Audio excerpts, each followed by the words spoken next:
Welcome back to Console Crapshoot, where we spin a wheel to play a random video game on original hardware. Carl's back on top of his game.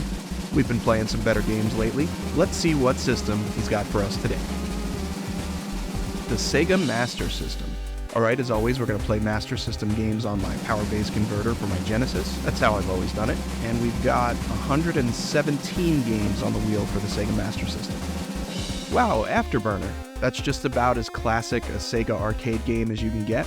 But just because it was a great arcade game doesn't necessarily mean that's going to transfer well to the Master System. Let's find out. So like I said, Afterburner was a classic in the arcades in the 80s. There was the regular stand-up flight stick version of the game, but what you were really looking for was the sit-down cabinet version. It had hydraulics, the whole seat moved. That's where it was at. Now, obviously, as was the case with pretty much all games back then, the home versions are not going to look anywhere near as good as the arcade edition. That said though, when home ports were done right, they could convey the same gameplay and sense of fun of the original. First thing I'm noticing is, yeah, while the graphics can't be as good as the arcade edition, they are pretty good for a Sega Master System game. The sprites on the ground are moving pretty fast, it conveys a decent sense of speed, but right away I'm noticing one major flaw, and that's in the arcade you had a throttle control, so you could control your speed, and that was pretty much how you would dodge incoming missiles. There was a little bit more skill involved. Here, there's no throttle control, so you're just locked at one speed and you're wiggling around the screen trying to avoid things. So right away, that doesn't say much for the gameplay. In fact, if you pay attention, you'll quickly learn that just by going diagonal into any one of the four corners of the screen and holding your jet fighter there, you'll see that you're not taking any damage. No missiles or guns, nothing can hurt you as long as you stay in one of the corners. You can quite literally just angle yourself into a corner and not fire a single gun and just play the entire game like that.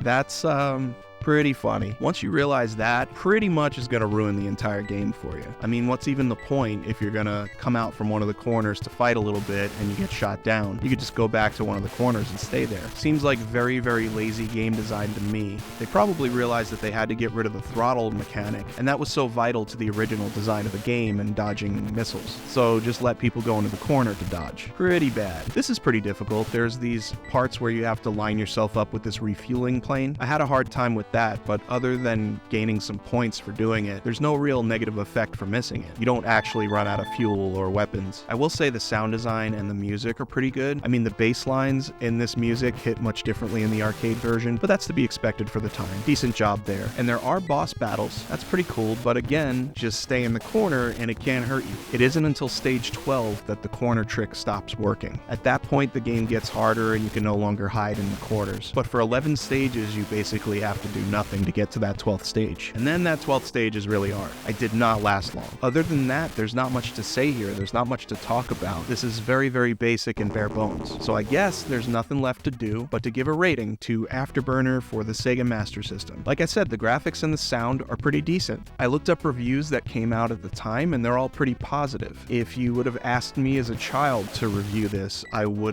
think I probably would have liked it. I think I did like it. I've definitely played this one at friends' houses. But you gotta take into account not only the gameplay, but the replay value. Flying a jet, very colorful, sense of speed. Yeah, at first glance, it's pretty cool. But if this game is in your collection as a kid, and it's on your shelf, and you played it a whole bunch, how often does it come back out? Maybe when your friend comes over who doesn't have a Sega Master System and wants to see what it looks like, you show him Afterburner because it looks real cool. But do you keep playing it often on your own? Probably not, especially once you learn that you can just hide in the corner for 90% of the game. If we were talking about the arcade version, it would be a different story, but for this, I'm gonna have to give it a 2 out of 5. It's not awful, it has its value, there are cool things about it, but that replay value is just not there for me. What do you think though? Am I off? Is that a fair assessment, or would you rank this game way higher? It is a classic, but I'm trying not to let that taint my impressions of it. But let me know what you think in the comments, we can disagree, and Carl and I will see you next time.